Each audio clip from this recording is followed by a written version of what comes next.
Class 6 के NCERT जो chapter 7 है, बुद्धिज्म और जैनिज्म को जिस तरह बनाने की कोशिश की जा रही है, वो पर्सनली मुझे लगता है कि जो एक स्टूडेंट जो क्लास 6 क्लास का है या सिविल सर्विसेज की तैयारी करने वाले में भी जो शुरू कर रहा है पहले, क्योंकि क्लास 6 का मतलब है कि पहली बार तैयारी कर रहा होगा, स्टार्ट कर रहा होगा, तो उनके लिए भी मुझे लगता है कि चीज़ें उस तरह से नहीं है कि अगर मान लो किसी के पास बैकग्राउंड नहीं है, जैसे बुद्धिज्म जैनिज्म की बात कर रहे हैं, कोई ऐसा व्यक्ति जिसके पास बैकग्राउंड नहीं है, उनको पता ही नहीं उसको कि बुद्धिज्म क्या है, गौतम बुद्ध कौन है, महावीर कौन है, ठीक है, तो उतने अच्छे तरीके से नहीं समझ पाएगा। ये हमारे देश की किताबों की समस्याएं हैं, क्योंकि हमारे देश की पढ़ाई का तरीका ना वो रट्टाफिकेशन रहता है। लेकिन सिविल सर्विसेज में मेरा मानना है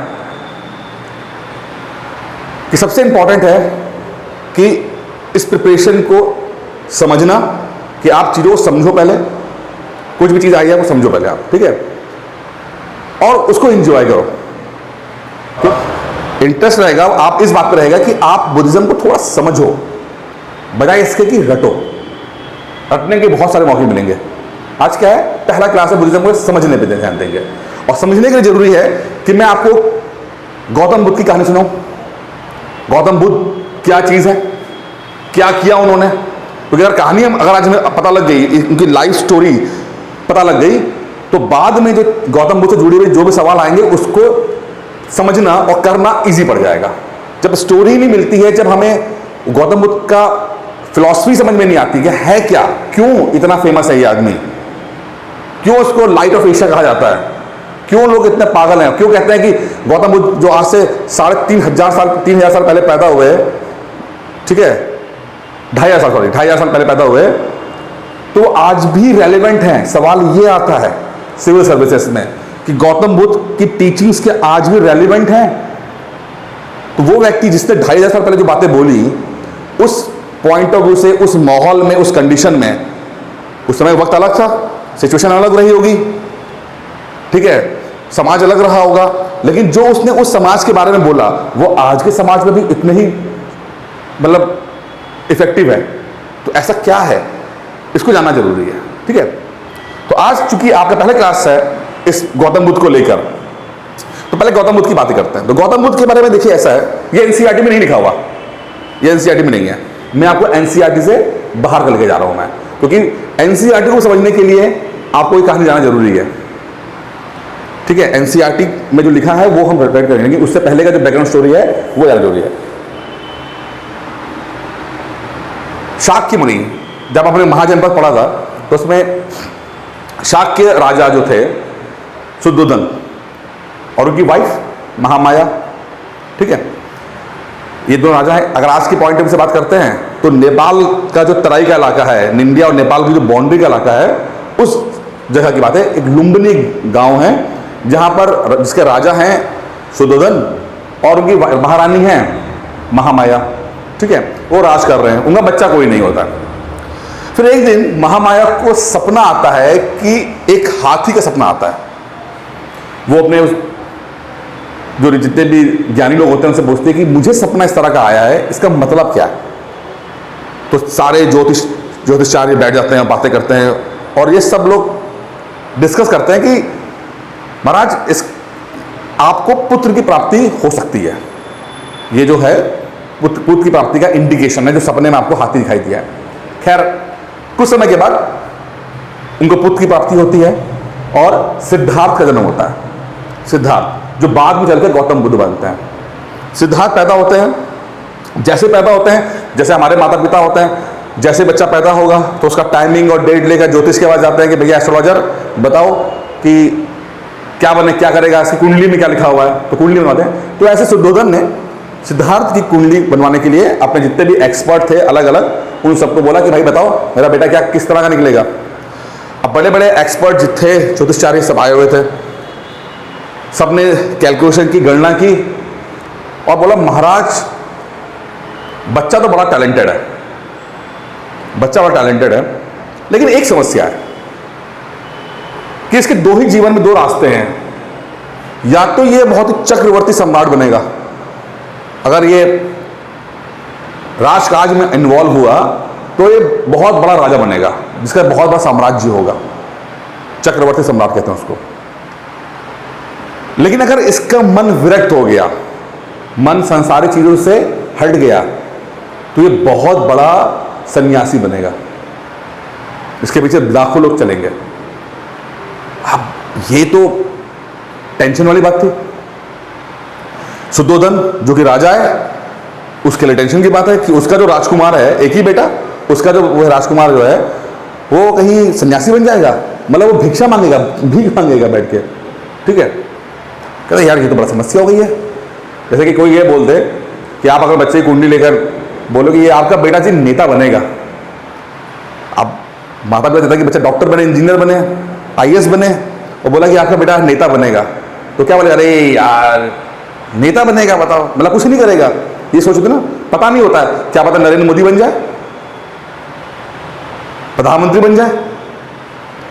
तो जब भाई जब नरेंद्र मोदी जी पैदा हुए होंगे तो छोटे हुए तो कुंडली देखे बोला होगा ना कि ये भी विरक्त हो जाएगा, कहीं निकल जाएगा, ये इधर उधर भटकेगा, भटकते भटकते आज बंदा प्रधानमंत्री बन गया।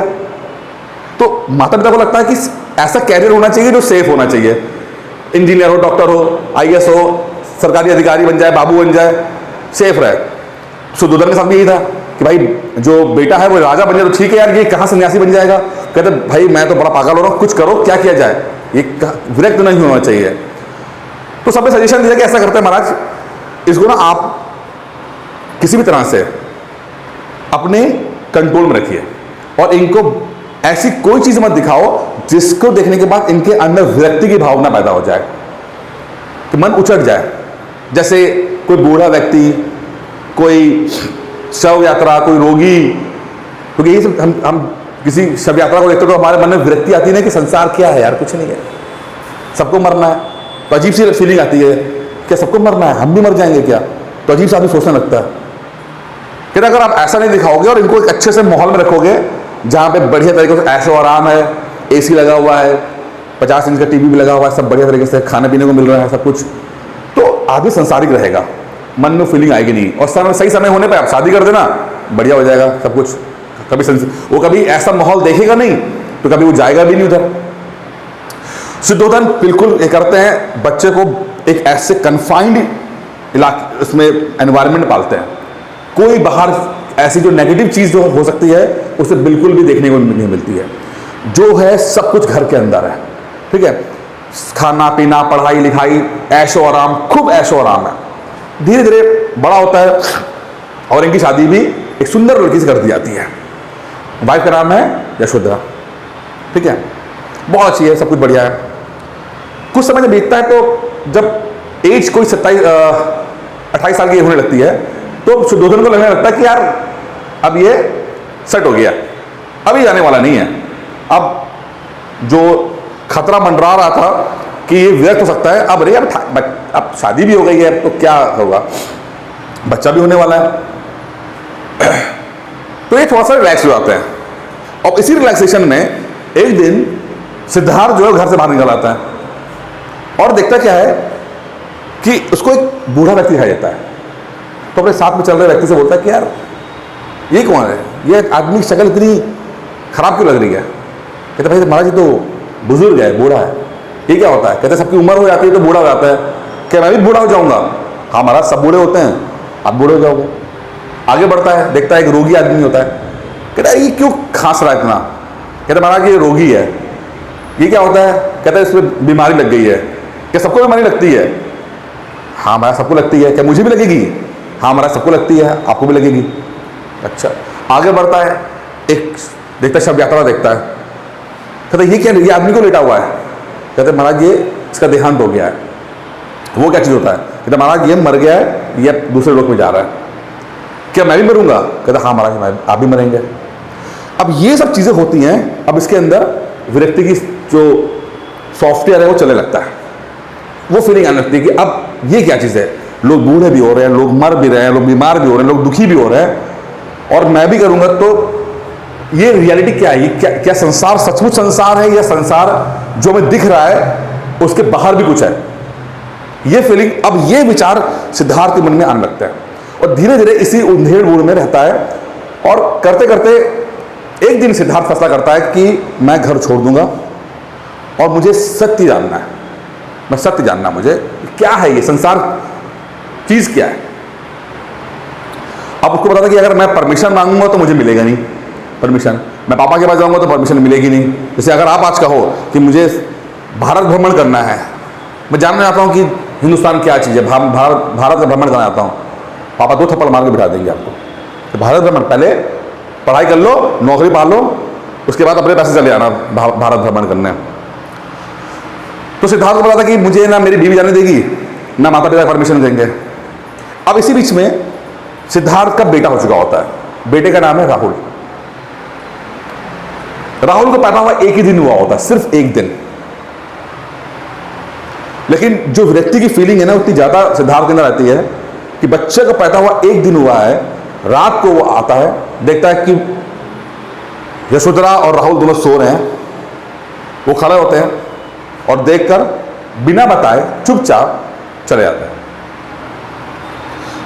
बिना बताए, और जंगल में चले जाते हैं। अब जंगलों में घूम रहे हैं क्योंकि पता तो है नहीं कि क्या करना है, सत्य जानना है, लेकिन सत्य क्या, कोई ट्रैक नहीं पता ना कि ये कर लो वो कर लो वो कर लो, सब सत्य मिल जाएगा। किसी ने कहा कि ऐसा है कि योग कर लो, योग करोगे तो योग का जब अंतिम स्तर आएगा तो तुम्हारी कुंडली जागृत हो जाएगी और तुम जो है तुम्हें सत्य का ज्ञान हो जाएगा। गौतम बुद्ध में सबसे अच्छी बात क्या थी, मतलब सिद्धार्थ को बताता मैं, कि जो उनसे कहा गया शिद्दत से उन्होंने किया। जो उन्होंने कई तरह के गुरु बनाए, अलग अलग गुरु बने उनके, जिस गुरु ने जो कह दिया उन्होंने शिद्दत से माना उसको। किसी ने कहा कि सत्य जानना है, सत्य जानने के लिए तुम्हें किताबें पढ़ लो, उन्होंने पूरी किताबें पढ़ डाली। किसी ने कहा कि तुम्हें सत्य जानना है, एक काम करो योग कर लो, उन्होंने योग कर डाला तो सारे स्तर योग के पूरे कर दिए। बीच में क्या होता था कभी कि कुछ लोग, गुरु कुछ बोलता है, शिष्य आधा मानते हैं आधा नहीं मानते हैं। आज के टाइम पे भी है, अगर कोई टीचर कुछ बोल रहा है स्टूडेंट से, बेटा इसे पढ़ लो IAS बन जाओगे, अब स्टूडेंट ही जो है वो खुद ही 50% पढ़ रहा है, ठीक है, अब 50% पढ़ रहा है, एग्जाम हुआ बच्चा क्रैक नहीं कर पाया, तो वो टीचर ब्लेम नहीं करता है, वो अपने को ब्लेम करता है कि यार मैंने नहीं पढ़ाई की। लेकिन अगर ऐसा स्टूडेंट कोई आ जाए जो टीचर कहे कि ये सब पढ़ लो, किताबें दी हुई है पढ़ लो ढंग से, और वो ढंग से पढ़ डाले, सही मेहनत कर ले, उसके बाद एग्जाम दे और ना हो तो टीचर पे ब्लेम कर सकता है कि सर आपने कहा था कि इस किताबों को पढ़ लो, मैंने पढ़ लिया है, एग्जाम में तो आया नहीं है, तो आप रिस्पॉन्सिबिलिटी लो। ठीक है, तो सिद्धार्थ ना इस टाइप का स्टूडेंट था कि जिस टीचर ने जो कहा उसको एज इट इज फॉलो कर लिया, और ना सिर्फ एज इट इज फॉलो किया बल्कि एक स्टेप आगे जाके फॉलो कर लिया। किसी ने कहा कि किताब पढ़ लो तो किताब के पास चले गए। फिर ऐसा हुआ कि जिस गुरु के पास गए उस गुरु को जितना पता था वो सिद्धार्थ को बताया, सिद्धार्थ ने पूरा किया। गुरु ने भी नमक हाथ जोड़ लिए कि भाई तू बड़ा खतरनाक तरह का स्टूडेंट है, मेरे पास इतना ही है तुझे बताने के लिए, एक काम कर आगे वाला जो मैं तो एड्रेस दे रहा हूं उस गुरु के पास चले जा, शायद तुम्हारे सवालों का जो जवाब है उसके पास हो। ऐसे करते करते करते 4 5 6 गुरु के पास गए वो। उस समय के जो धर्म संप्रदाय थे, कोई संख्य संप्रदाय, कोई अलग अलग संप्रदाय होते ना, जैसे अलग अलग धर्म है, जैसे हिंदू धर्म है, मुसलमान, इस्लाम है, तो अलग अलग लोगों के पास अलग अलग फिलॉसफी है, ठीक है। लेकिन कहीं मजा नहीं आया। किसी ने योग कहा तो योग किया तो योग करते रह गए। किसी ने बोल दिया कि ऐसा है कि तुम खाना छोड़ दो और जितना कम खाओगे उतने जल्दी तुम्हें सत्य का ज्ञान हो जाएगा, आत्मज्ञान हो जाएगा। सिद्धार्थ आत्मज्ञान ढूंढ रहा है, सत्य क्या चीज है, ठीक है, आत्मज्ञान। अब किसी ने बोल दिया कि ये खाना मत खाओ, तो खाना छोड़ दिया। और खाना क्या छोड़ा कि खाना छोड़ते गए और एक ऐसा वक्त आ गया कि पूरे दिन में सिर्फ चावल का एक दाना खाते थे। इस लेवल तक की डेडिकेशन सिद्धार्थ के अंदर है कि आपने बोला कि एक वक्त खाना खाओ तो वो एक दाना खा रहा है। वो अपने आप को इतना ज्यादा उसने कर लिया कि एक वक्त ऐसा आया कि पेट और पीठ दोनों जो है मिल गई। गौतम बुद्ध की एक ही मूर्ति है कहीं पर, जहां पेंटिंग है, जहां पर इनके इस रूप का बनाया गया है कि जहां पेट और पीठ दोनों मिल जाते हैं, इस लेवल तक का टॉर्चर अपने शरीर को कर रहे हैं। त्याग टॉर्चर ही तो है ना। हम व्रत क्यों रखते हैं? अपने आप को टॉर्चर करते हैं कि हमारी ये भक्ति है, इस टाइप ऑफ अपनी भक्ति को दिखाने का कि हाँ भाई हम कर रहे हैं। ठीक है, गौतम बुद्ध वहां तो चले गए। अच्छा, इसी बीच में क्या हुआ कि चूंकि आखिरी गुरु थे अलार्म कलाम, संख्य दर्शन के टीचर थे, तो जो उन्होंने भी बताया, तो जब वहां से भी अलार्म कलाम ने भी हाथ जोड़ लिए कि भैया तुम आगे जाओ, मेरे पास इतना ही बताने के लिए, तो जो अलार्म कलाम के जो 5 स्टूडेंट थे, वो गौतम बुद्ध जो कि उस समय खुद एक स्टूडेंट हैं, इनके पीछे लग गए और बोल रहे कि यार हमारा टीचर को तो कुछ नहीं पता, तुम तो इतना ज़्यादा तुम्हें डेडिकेशन है, हम तुम्हारे साथ रहेंगे, तुम हमारे टीचर, तुम हमें अपना स्टूडेंट मान लो। गौतम बुद्ध कह रहे हैं कि यार अभी तो मुझे खुद को कुछ नहीं आता है, अभी तो मुझे खुद नहीं आता कुछ, तो मैं तुम्हें क्या दूंगा? कहते नहीं तुम बहुत बढ़िया हो। तो गौतम बुद्ध कुछ बोला नहीं, गौतम बुद्ध चल पड़े, ये 5 भी है पीछे चल पड़े इसके। अब ये जहाँ रह रहे हैं वहाँ ये भी साथ में रह रहे हैं, थोड़ी बहुत तपस्या कर रहे हैं अपनी साथ में, ये भी अपना कर रहे हैं। जब खाने की बारी तो इतने कमजोर जब होगा कि बिल्कुल पेट और पीठ मिल गया, उस लेवल तक की चल रहा है, और गौतम बुद्ध को सत्य नहीं मिल पा रहा है, वो आत्मज्ञान हो रहा है, वो परेशान हो रहा है कि यार आखिर ऐसी क्या चीज़ करूँ मैं जिससे कि सत्य मिल जाए, जिससे मुझे आत्मज्ञान हो जाए। जैसे कि आपने ये किताब पढ़ ली, वो किताब पढ़ ली, ये कोचिंग के नोट्स पढ़ लिए और आपका सिलेक्शन नहीं हो रहा है, तो एक वक्त आएगा ना कि फ्रस्ट्रेट हो जाओगे आपको यार एग्जाम आखिर आ कहाँ से रहा है, क्वेश्चन कहाँ से आ रहे हैं, फ्रस्ट्रेट हो गए ना। तो गौतम बुद्ध फ्रस्ट्रेट हो गया, यार क्या भाई, तुमने मुझसे कहा कि योग कर लो, मैंने योग कर लिया, तुमने कहा भक्ति कर लो, मैंने भक्ति कर ली, तुमने कहा कि खाना मत खाओ, मैंने खाना नहीं खाया, लेकिन आत्मज्ञान तो कहीं नहीं आ रहा है, क्या है ये? अब इसी बीच में एक दिन निरंजना नदी जो है, बिहार में निरंजना नदी है, जो कि ज़्यादा गहरी भी नहीं है, सिर्फ छाती तक का पानी होता है, उसको पार करने की कोशिश कर रहे थे ये, और इतने कमज़ोर थे कि जैसे उन्होंने पैर रखा, जो हल्की फुल्की नदी थी उसके फ्लो में ये बहना शुरू हो गए। इतने कमज़ोर हो गए थे कि निरंजना नदी का हल्का सा जो बहाव था उसको भी बर्दाश्त नहीं कर पाया और बहना शुरू कर दिया। किसी तरह से हाथ पैर मारते हुए उन्होंने अपने आप बचाने की कोशिश की, और किसी तरह से उनके पास एक लकड़ी का जो पेड़ टूटा हुआ था वो हाथ में आ गया, उन्होंने किसी तरह से वो लटके रहे, रात भर लटके रहे ऐसे करके, मतलब इतना दम भी नहीं है कि जो है वो किसी तरह से बाहर चले जाए। बड़ी देर बाद थोड़ी ताकत आई तो बाहर निकले, बाहर निकल के सोचते हैं कि यार ये क्या तमाशा है, ये अपने आप से कह रहे हैं ये क्या तमाशा है यार, ये मैं सब कुछ करके देख लिया, मैंने संसार छोड़ दिया, मैंने खाना छोड़ दिया, अपने शरीर को मैंने खत्म कर लिया, लेकिन तो ज्ञान तो मुझे कुछ हो नहीं रहा है। क्या है ज्ञान? जिस पल ये मूवमेंट उनके आया, उनको पहला आया आत्मज्ञान का, कि जो ज्ञान प्राप्त करने के लिए आपको शरीर त्यागने की जरूरत नहीं होती है, क्योंकि अगर आप शरीर त्याग दोगे तो ज्ञान कहां से प्राप्त करोगे? शरीर को इतना टॉर्चर इस लेवल पे कर दोगे और शरीर खत्म हो गया तो आत्मा कहां मिलेगी आपको? तो आपका ज्ञान कहां से मिलेगा? लोगों ने भले ही कहा कि शरीर त्याग कर दो, अपने आप को टॉर्चर कर लो, तुम्हें ज्ञान मिल जाएगा, लेकिन जो उस लेवल का भी समर्पण करके देख लिया, त्याग करके देख लिया, लेकिन जब रियलाइज हुआ कि ये कर्मकांड है, झूठ है, शरीर नहीं रहेगा तो कोई ज्ञान भी नहीं रहेगा, और शरीर और ज्ञान दोनों इंपॉर्टेंट है, शरीर भी इंपॉर्टेंट है। ये जब फील आया उनको, जब इतना करने के बाद, और ये जैसे ना कि कुछ स्टूडेंट ऐसे होते हैं कि 50 किताबें पढ़ रहे होते हैं एग्जाम्स में, 50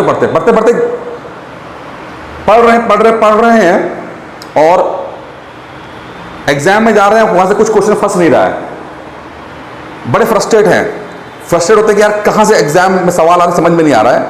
अचानक से सोचते सोचते उनको भी आत्मज्ञान हो जाता है, उनको लगता है कि यार मैं क्या पढ़ रहा हूं, ये सब फालतू है, हटाओ उसको, सिर्फ एनसीईआरटी पढ़ूंगा मैं। होता ही है प्रिपरेशन के समय, एक वक्त ऐसा आता है जब आप जरूरत से किताब पढ़ना शुरू कर देते हो, और जब आपको सफलता मिलती चली जाती है तो आपको लगता है यार ये सब मैं फालतू काम कर रहा हूं, मैं ये सब जो भी मुझे बताया किसी ने, टॉपर ने बताया, कोचिंग ने बताया, ये सब फालतू है। सच तो ये कि अगर मैं बेसिक किताब पढ़ लूं तो मेरा सिलेक्शन हो जाएगा, मैंने अभी तक बेसिक ही तो नहीं पढ़ा मैंने। तो कुछ ऐसी फीलिंग गौतम बुद्ध के अंदर आ गई कि भाई क्यों शरीर त्यागने की बात कर रहे हो यार, अगर मैं शरीर त्याग दूंगा तो मैं ज्ञान कैसे मिलेगा। जैसे ही बस छोटी सी फीलिंग आई, बस ये वही मोमेंट था उनका टर्निंग पॉइंट। अब वही एक वृक्ष नीचे बैठ गए, सोचने लगे और सोचने लगे यार ये अब ये फालतू चीजें हैं, शरीर त्यागने का काम खत्म, शरीर भी इंपॉर्टेंट है, ज्ञान भी इंपॉर्टेंट है। और जैसे उन्होंने कहा ये आत्मज्ञान की पहली उनके अंदर लाइट जली। इसी बीच में एक लेडी, एक औरत आई, उसकी कोई मनोकामना पूरी हुई होगी, वो खीर लेकर आई। और वो खीर लेकर आई तो असल में उस पेड़, जो बोधि वृक्ष है, उस पेड़ को अर्पित करने आई थी। लेकिन देखा गौतम बुद्ध वहां बैठे हुए हैं, सिद्धार्थ बैठे हुए हैं। अब अच्छा गौतम बुद्ध बन गए, तो वो वहां रख के उन्होंने उनको दे दिया गौतम बुद्ध को, किताब खा लीजिए। उस औरत का नाम है सुजाता। गौतम बुद्ध ने अगर और कोई दिन होता शायद ना खाते, क्योंकि वो एक दाना खा रहे होते, लेकिन अब ये आज अलग हो गया था। अब इनको रियलाइज हो गया था कि यार कुछ नहीं रखा इस चीजों में। अब उन्होंने खीर लिया और खीर खाई। अब जैसे खीर खाई तो उनके जो 5 शिष्य थे वो देख रहे थे। उन्होंने कहा अरे ये क्या, गौतम जो है ये खीर खा रहा है, मतलब कि इसने तपस्या छोड़ दी अपनी, मतलब वो महिला की खीर खा रहा है। महिला ऐसे इतने इंप्रेस हो गई कि खीर खाएगा ये, अब ये भ्रष्ट हो चुका है, ये बेकार हो चुका है, ये अब हम इसके साथ नहीं रहेंगे। अभी तक गौतम जब थे, गौतम बुद्ध वो तपस्या करके अपने शरीर को जला रहे थे तो ये खुश थे, लेकिन जैसे ही आत्मज्ञान हुआ उनको, वैसे कहा यार ये तो बेकार हो गया है, हाँ ये तो खीर खा रहा है, और तुरंत चले गए। गौतम बुद्ध अभी भी वहीं पर है। गौतम बुद्ध सोते हैं, खीर खाते हैं, सो जाते हैं, अगले दिन उठते हैं। अब जैसे सुबह उठते हैं उनकी आंख खुलती है तो उनको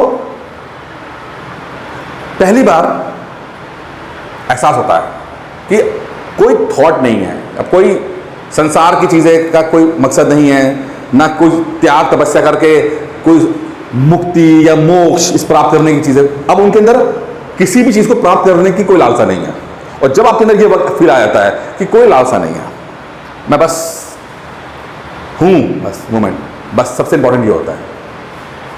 जब आप कभी कोई किताब पढ़ोगे, इसलिए नहीं पढ़ रहे हो कि आपको IAS बनना है, इसलिए नहीं कि आपको एग्जाम क्रैक करना है, बस आप पढ़ रहे हो कि आपको अच्छा लग रहा है, वो फील भी बहुत इंपॉर्टेंट है। तो गौतम बुद्ध को भी फील आ रही है कि वो कोई अब वो चाहिए नहीं मोक्ष। अभी तक चिल्ला रहे थे ना, अभी 6 साल से लगे पड़े थे कि मुझे आत्मज्ञान मोक्ष ये सब दे दो, अब उनको चाहिए नहीं, कहते मुझे चाहिए नहीं, ये सब कुछ नहीं होता है। जब उन्होंने ये जब फील आया ना, तो उनको आत्मज्ञान आ गया कि ये सब चीज़ें फालतू हैं, तुम करो, ठीक है। उसके बाद अब ये यहीं से इस जो ये दिन था पूर्णिमा दिन था, और यहीं से बुद्ध पूर्णिमा स्टार्ट होती है।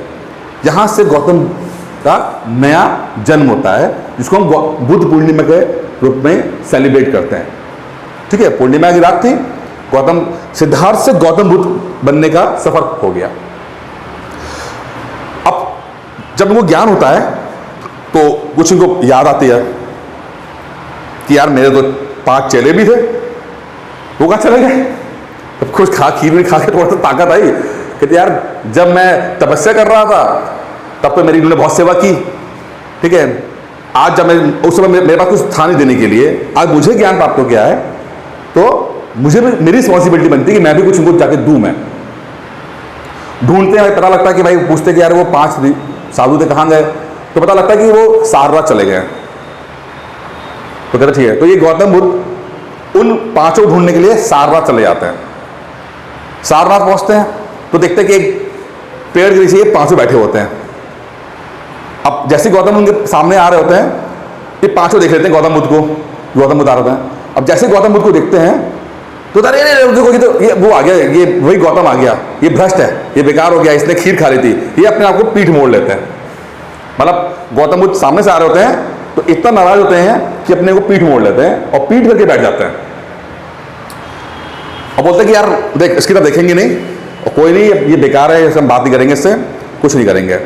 गौतम बुद्ध धीरे धीरे पहुंचते हैं और जैसे ही पहुंचते हैं तो खाली गौतम बुद्ध नाम लेते हैं तो एक पलटता है, और जैसे ही पलटता है वो, अब चूंकि गौतम बुद्ध का नया जन्म हो चुका है, तो जो आभा मंडल है जब हम हेलो कहते हैं, तेज, चेहरे का तेज, ज्ञान का तेज, ये जैसे ही पांचों गौतम बुद्ध को देखते हैं ना, ये इतने ज़्यादा इंप्रेस हो जाते हैं कि जो अभी तक थॉट प्रोसेस चल रहा कि हम इसको तो देखेंगे भी नहीं, यार ये तो भ्रष्ट हो चुका है, ये सब कुछ जो है भूल जाते हैं और बिल्कुल हाथ जोड़कर नतमस्तक हो जाते हैं। गौतम बुद्ध फिर इनको वही सारनाथ में उपदेश देते हैं और गौतम बुद्ध का पहला उपदेश सारनाथ में इन पांचों को दिया था, जिसको हम धर्म चक्र परिवर्तन कहते हैं। क्या बोलते हैं? धर्म चक्र परिवर्तन। सुना है ना? चल, अब गौतम बुद्ध 4-5 साल घूम रहे होते हैं, ये सब करते करते उन्होंने संघ बनाया। अभी बढ़ेंगे संघ, ठीक है। संघ में संघ का मतलब है कि एक तरह का पूरा ग्रुप जहां पे सब लोग आएंगे, ठीक है। गौतम बुद्ध की टीचिंग्स होंगी, गौतम बुद्ध सिखाएंगे, जीवन को उपदेश देंगे और बाकी लोग सीखेंगे। साथ में वहीं विहार भी हैं। विहार में क्या होता है, अब साधु लोग, जो भिक्षु लोग जो ट्रैवल करते हैं, उनको रहने के लिए जगह होती है, तो उसे विहार भी कहते हैं, विहार, ठीक है। तो गौतम बुद्ध ने इस तरह की चीज़ें बनाई, कई उनके फॉलोअर्स बढ़ते चले गए, ठीक है। अच्छा, अब फिर उनको याद आया कि मुझे अपने पापा के पास जाना चाहिए, अपनी बीवी के पास जाना चाहिए, क्योंकि मैं उनसे पूछ के तो आया नहीं था और जो मुझे अचीव करना था मैंने अचीव कर लिया है। अब मुझे जाना चाहिए, एटलीस्ट एक बार मिलना चाहिए। तो अपने घर को जो छोड़ा उन्होंने, उस घर को छोड़ने के 12 साल बाद 6 साल उनको लगे तपस्या करने में और फिर 6 साल उनको लगे संघ और ये विहार बनाने में। 12 साल जब हो गए तो ये जाते दोबारा लुम्बिनी। अब वहाँ पहुँचते हैं तो जो बाप है वो और बूढ़ा हो चुका है। बाप देखते बाप का दिमाग खराब हो जाता है, अरे ये तुम क्या हालत बना रखी है तुमने, ये तुम भिखारी बन के तुम वहां पे आए हो और ये सब भिखमंगे लेकर आए हो तुम। भिखमंगे क्या? भिक्षु। जो गौतम बुद्ध के साथ गए थे, जो उनके चेहरे थे, जो उनके स्टूडेंट थे, वो भी तो भिक्षु हैं, भिक्षा ही तो मांगते थे ना, और क्या मांगते थे। अब वो बंदा राजा, सन्यासी बन के चले आओगे बड़े बड़े बाल करके और सब कुछ करके, तो बाप तो गालियां देंगे देगा। तुम कहोगे मुझे बहुत नॉलेज मिल गई है, कहते क्या नॉलेज, नौकरी मिली तुम्हें? कहते नौकरी नहीं मिली है, ज्ञान मिला है। ज्ञान नहीं करेंगे कुछ है। जब घर छोड़ा था बताया तो था नहीं, अब 12 साल बाद आए हैं मिलने के लिए। मिलते जैसे गौतम बुद्ध के पापा ने देखा कि बेटा जो आ रहा है 12 साल के बाद, अच्छा बच्चा अगर जीत जात के पैसा कमा कर ऐसा आता है तो इज्जत ज़्यादा होती है, लेकिन ये तो सन्यासी बन के आया है, बाल बड़े और साथ में जो साथ के लोग भी हैं वो भिक्षु हैं, वो भी भिखारी टाइप के लग रहे हैं। वो राजा को भिखारी लगेंगे ना, आपको सन्यासी लग रहा है क्योंकि वो है, तो राजा की नजर देखो तो भिखारी लगेगा। वो बहुत डांटते हैं, कहते तो ये तो बिना बता चले गए, और चले गए तो अब आए हो तो इस हालत में आए हो। तब गौतम बुद्ध कहते हैं कि जो घर छोड़ के गया था और जो अभी आया है वो एक व्यक्ति नहीं है। जिसने घर छोड़ा और जो ये अभी आया है ये एक व्यक्ति नहीं है। जिसने घर छोड़ा था वो सिद्धार्थ था, जो वे आया है वो गौतम बुद्ध है। इसका फर्क समझ लो। खैर समझाते हैं आपको अपने। अब वही बना, इनकी वाइफ खड़ी थी। वाइफ का नाम क्या है? यशोदा। यशोदा पिछले 12 साल से खुन्नस खाए बैठी हुई थी कि बंदा बिना बताए चला गया। जो राहुल है वो 12 साल का हो चुका है, एक दिन का छोड़ गए थे, अब 12 साल का हो चुका है, खड़ा है। और यशोदा देख रही है, कह रही है मेरा नंबर तो आएगा, अभी मैं पूछूंगी सवाल इनसे। सबसे मिलते मिलाते गौतम बुद्ध जब यशोदा के पास आते हैं, यशोदा जो 12 साल से रोई नहीं होती है 12 साल से, आते बहुत गुस्से में गौतम बुद्ध से बोलते कि मुझे तुमसे सवाल पूछना है। पहले तुम ये बताओ, अगर तुम्हें जाना था तो पूछ के चले जाते, एक बार पूछ लेते कि मुझे जाना है जो प्राप्त करने के लिए मुझे घर, तो क्या मैं जा सकता हूं?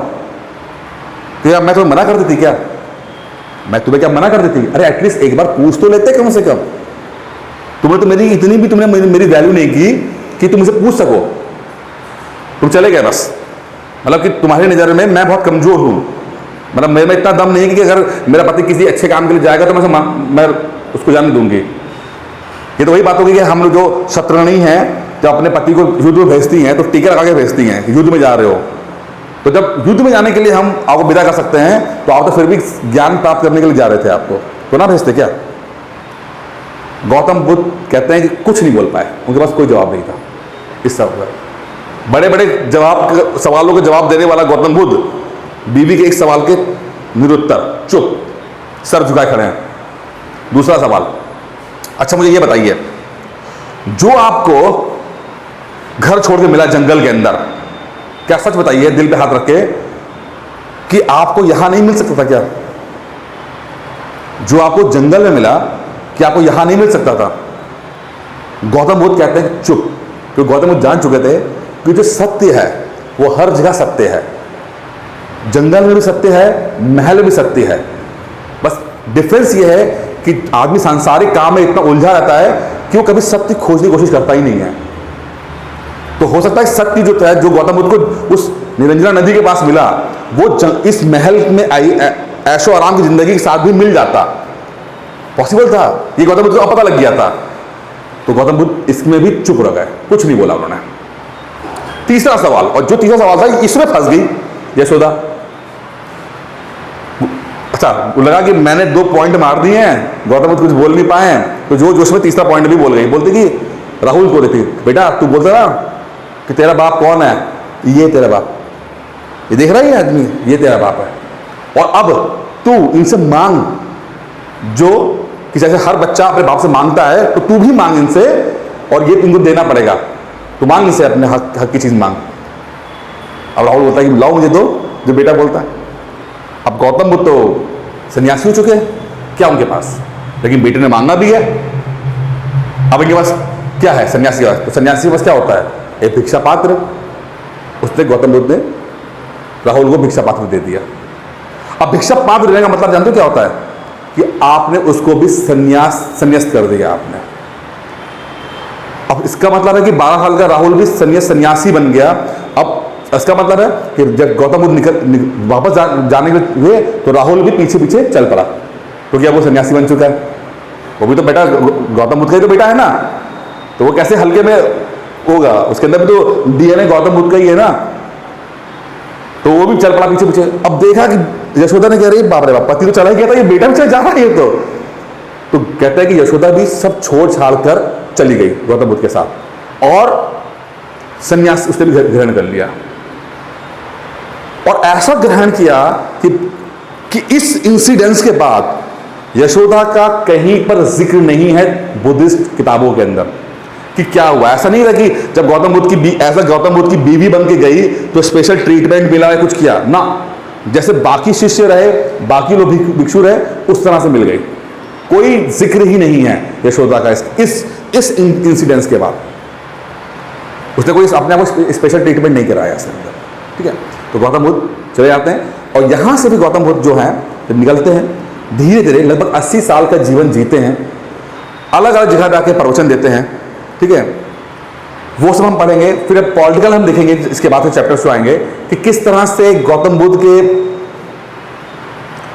जो टीचिंग्स हैं, उसने उस समय का जो राजनीतिक एक माहौल था कैसे चैलेंज किया। जैसे जाति प्रथा, ठीक है, महिलाओं के खिलाफ अत्याचार, क्योंकि उस समय क्या था कि जो एक वैदिक माहौल था, जो वैदिक काल था, उसमें शूद्रों को पढ़ने की आज़ादी नहीं थी, महिलाओं को पढ़ने की आज़ादी नहीं थी, महिलाओं को प्रॉपर्टी रखने की आज़ादी नहीं थी। तो गौतम बुद्ध ने शूद्रों को भी अपने संघ में इन्वॉल्व किया, महिलाओं को भी अपने संघ में इन्वॉल्व किया, और इनका बहुत ज़्यादा फिर आप देखते हैं कि बुद्धिज्म का प्रचार प्रसार हुआ। फिर उस समय का माहौल एक और था, जैसे मैंने आपको उसने कहा था कि लड़ाई चल रही थी पुरोहितों में और राजाओं में। वो कहता कौन मजबूत? पुरोहित बोला मैं मजबूत, मैं भगवान का रिप्रेजेंटेटिव हूँ। राजा कहता कि अरे रक्षा तो मैं कर रहा हूँ तुम्हारी, तो मैं हूँ इंपॉर्टेंट। तो जब इस लड़ाई में गौतम बुद्ध और महावीर दोनों आए, असल में दोनों ये क्षत्रिय वो नहीं थे, ब्राह्मण नहीं थे, क्षत्रिय थे, ठीक है, जो कि इन्होंने संन्यास लिया। तो जो क्षत्रिय राजा थे, इन्होंने इन दोनों को, बुद्धिज्म को, जैनिज्म को बहुत प्रमोट किया, बहुत सपोर्ट किया। क्यों? क्योंकि ये क्षत्रिय हैं, और बुद्धिज्म हिंदुज्म के खिलाफ, ब्राह्मणवाद के खिलाफ खड़ा कर दिया। तो जो बुद्धिज्म को और जैनिज्म को बहुत राजाओं ने संरक्षण दिया, वो सिर्फ इसलिए दिया कि पुरोहितों को नीचे कर सके। कैसा है, भगवान पे तुम्हारी भगवती नहीं है, ये लोग भी हैं। तो बुद्धिज्म, खासकर बुद्धिज्म बहुत ज्यादा राइज किया, बहुत आगे राइज किया। जैनिज्म और बुद्धिज्म में कुछ फर्क है जो हम पढ़ेंगे, जैसे आत्मा के बारे में बात आती है, पुनर्जन्म के बारे में बात आती है, इस एग्जाम के बारे में आप अभी देखेंगे, ठीक है। टीचिंग्स कौन सी होती हैं वो सब डिटेल में पढ़ेंगे कि कौन कौन सी टीचिंग्स है, पर्टिकुलर टीचिंग, वो सब हम पढ़ेंगे। आज का मकसद से था कि मैं आपको एक बुद्धिज्म का ओवरव्यू दे पा रहा हूँ कि कहानी क्या है। गौतम बुद्ध की बात समझो, उसके बाद जो रटने वाली चीज़ें रट लेंगे यार, कोई दिक्कत नहीं है, ठीक है ना। अभी तक समझ में आया कि नहीं आया, ठीक है। संघ के बारे में पढ़ चुके हैं, ठीक है। मॉनेस्ट्रीज यानी विहार, यहाँ विहार में सब रहा करते थे सब लोग। दो तरह के आते जाती हैं, एक चैत्य है, एक विहार होता है। यूपीएससी में एग्जाम में सवाल आया हुआ, चैत्य और विहार में डिफरेंस क्या होता है। विहार का मतलब क्या है, जहां पे सारे भिक्षु रहते हैं, हॉस्टल, ठीक है। चैत्य क्या है, चैत्य पूजा स्थल, मंदिर टाइप का, ठीक है। फिर उसी समय पर आपका जो आश्रम थे, ब्रह्मचर्य, गृहस्थ, वामप्रस्थ और संन्यास, ये चला करता था। लोग उस समय फॉलो किया करते थे कि 25 साल तक ब्रह्मचर्य का पालन करेंगे, ब्रह्मचर्य के अंदर एजुकेशन ली जाएगी। 25 से 50 साल के बीच गृहस्थ आश्रम, यानी कि शादी करके आप जीवन जिस तरह नॉर्मल जीवन जीते हैं उस तरह रहेंगे। 50 से 75 तक वामप्रस्थ, यानी कि आप घर छोड़ के जंगल चले जाएंगे, आपकी वाइफ आपके साथ में रहेगी, और 75 ईयर्स तक आप वामप्रस्थ जीवन जियोगे। 75 to 100 आपका संन्यास, जहां बीवी भी साथ में नहीं रहेगी और आप सिर्फ अकेले जो है वो ईश्वर में मगन करोगे और आप अपना देह त्याग करोगे। नहीं, ये हिंदुज्म में था, ये चीजें, तो ये उस समय का माहौल है। ये तो बुद्धिज्म का होता है, ये उस समय का माहौल, उपनिषद में लिखा हुआ था, ये उपनिषद काल, मतलब कि ये बात हुई 700 AD 600 AD के आसपास की बात हो रही है, ठीक है। अच्छा, लोग उस समय ब्राह्मण, क्षत्रिय, वैश्य ये लोग फॉलो करते थे, लेकिन 100% फॉलो नहीं होता था। फॉलो किया जाता था, एक्सपेक्ट किया जाता था कि ऐसा करो, लेकिन फॉलो नहीं किया जाता, ठीक है। फिर महावीर की बात करते हैं, तो महावीर की कहानी में सुना दूंगा, कल सुना दूंगा, लंबी कहानी हो जाएगी। महावीर भी ऐसे ही जो अपने 29 ईयर्स की एज में अपने आप को त्याग करते हैं, क्षत्रिय उसके हैं और तीर्थंकर बनते हैं। जैन के 24वें तीर्थंकर बनते हैं। तीर्थंकर मतलब ट्रैवलर, चल ठीक है। पहले है ऋषभदेव, 24वें महावीर हैं, ठीक है। महावीर ने अपनी टीचिंग्स वगैरह दी हैं। तो अच्छा, डिफरेंस क्या है थोड़ा सा बस अभी और डिटेल में, अभी चूंकि अभी आपका एनसीईआरटी में ना बहुत ज़्यादा इस लेवल पर ज़्यादा चीज़ें पूछी नहीं, बताई, इससे ज़्यादा मैं अंदर घुस नहीं रहा हूँ, मैं थोड़ा सा बताता हूँ। बुद्धिज्म और जैनिज्म में एक सबसे बड़ा फर्क क्या आता है कि जैनिज्म थोड़ा सा ज़्यादा ही एक्सेसिव है, मतलब थोड़ा सा एक्सट्रीम है अहिंसा को लेकर। अहिंसा को लेकर एक्सट्रीम है कौन? जैनिज्म। वो आपने जैन मुनि को देखा होगा, मुंह में कपड़ा बांधे हुए, वो कहते गलती से भी कीड़ा ना चला जाए मुंह में, गलती से भी जीव हत्या नहीं होनी चाहिए, गलती से भी, सब परमात्मा के साथ। इतना ज्यादा नॉन वायलेंस की बात करते हैं। खेती नहीं करो, क्यों? क्योंकि खेती करोगे तो पेड़ काटोगे तो पेड़ की हत्या हो जाएगी, अगर पेस्टिसाइड छोड़ोगे तो कीड़ा मर जाएगा।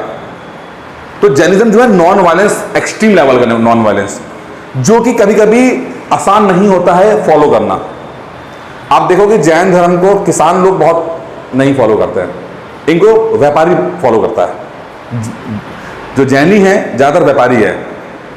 बुद्धिज्म उल्टा, बुद्धिज्म बात करता है मध्यम मार्ग की, जो कहते हैं ना कि मैं पहले सबसे पहले कहता आपसे कि गौतम बुद्ध की टीचिंग्स आज के टाइम पर भी क्या रेलिवेंट हैं? बिल्कुल। मध्यम मार्ग मतलब दो किनारे होते हैं, उसके बीच में रहो। तुम भी ठीक हो, लेकिन सत्य क्या है? बीच वाला। और जो व्यक्ति मध्यम मार्ग में चला वही जीवन में, जैसे कि एक तरफ पढ़ाई एक तरफ खेल, ऐसा भी नहीं करना कि पढ़ाई किए जा रहे हैं, ऐसा भी नहीं करना खेल किए जा रहे हैं। बीच में चलो, थोड़ा पढ़ाई थोड़ा खेल। एक तरफ पैसा एक तरफ प्यार, पैसे की तरफ गए कि पैसा तो भी बेकार, प्यार किया बेकार, बीच में चलो। तो गौतम बुद्ध जो बोलते हैं वो मध्यम मार्ग की बात करते हैं कि जो भी करो मध्यम, और यही सबसे बड़ी टीचिंग्स है। अगर आज के बारे में रेलेवेंसी बात करें तो सामाजिक लेवल यही तो है कि हम जो भी काम करें हमारा बैलेंस होना जरूरी है, हम बहुत ज़्यादा इधर उधर ना जाएं, बैलेंस रहें, सब कुछ सबकी इंपॉर्टेंस है, लेकिन कोई भी एक्सट्रीम लेवल पे नहीं है। अहिंसा भी करनी है लेकिन एक्सट्रीम लेवल की मत करो। तभी तो आप देखोगे ना जितने बुद्धिस्ट सॉलिन जो वो होते हैं कुंफू फाइटर्स जो होते हैं, बुद्धिज्म वाले तो हैं, अपनी रक्षा करने के लिए उन्होंने सीखे, कुंफू सीखा। तो जहां पर अहिंसा है वहां पर अहिंसा है, जहां पर कोई एक लेवल जा रहा है तो वहां पर वो हिंसा भी तो करते हैं, अपने बचाव के लिए करते हैं, लेकिन करते तो हैं। ठीक है, तो उसको डिटेल में पढ़ेंगे जब ये जाएंगे। अभी मैंने जस्ट आपको ओवरव्यू कर, क्योंकि बुद्धिज्म को लेकर ना बहुत बुद्धिज्म जैनिज्म को लेकर बहुत बार हम लोग पढ़ेंगे इस चीज को। मैंने जस्ट आपको पहली बार आपका इंट्रोडक्शन हुआ, इसलिए बहुत डिटेल में नहीं जा रहा मैं। ठीक है, बाकी सब ये सब चीजें जो मैंने पढ़ी है सब पढ़ लेना, इसमें कोई ऐसी खास बात नहीं है जो आपको समझ में आए, सब डिस्कशन कर चुके हैं हम लोग। ठीक है, आज बस इतना कुछ जैसे कि थोड़ा सा अब एनसीईआरटी वाले क्या करते हैं ना, गड़बड़ कर देते हैं। अब मेरे को गार्गी का नाम डाल दिया सिंधु ने। अब गार्गी क्या ना, गार्गी एक वुमेन थिंकर थे उस समय, उपनिषद काल में गार्गी ने कुछ श्लोक लिखे थे। ठीक है, वहीं आपका ये जबाला नाम है, जबाला, सत्यकाम जबाला। ठीक है, ये भी एक स्लेव थिंकर था। तो एनसीईआरटी अचानक से ना कुछ डाल देता है। ठीक है, तो अभी इन सबको हम पढ़ लेंगे कि इनका सवाल कब आता है, जब महिला पूछा था कि कोई उस समय की महिला कवित्री बताइए जिसने श्लोक लिखे हैं महिला, तो गार्गी है, लोपामुद्रा है, ये सब आएंगे, पढ़ेंगे हम लोग। ठीक है, अभी फिलहाल देखो। तो अभी कैसे इतना है कि जो मेरा मकसद था आपको एक बुद्धिज्म का एक ओवरव्यू देना, क्योंकि अगर इसके बाद जो चैप्टर्स आएंगे वो ज़्यादा टीचिंग्स ओरिएंटेड होंगे, टेक्निकल ज़्यादा होंगे, तो मैंने कहा चलो थोड़ा सा कहानी जाते हैं। ठीक है, मोटा मोटा बता दिया मैंने आपको। अगर अब टीचिंग्स आएंगी तो ज़्यादा बेहतर तरीके से समझ पाओगे। अभी कोई सवाल, कुछ दिक्कत पूछ सकते हो।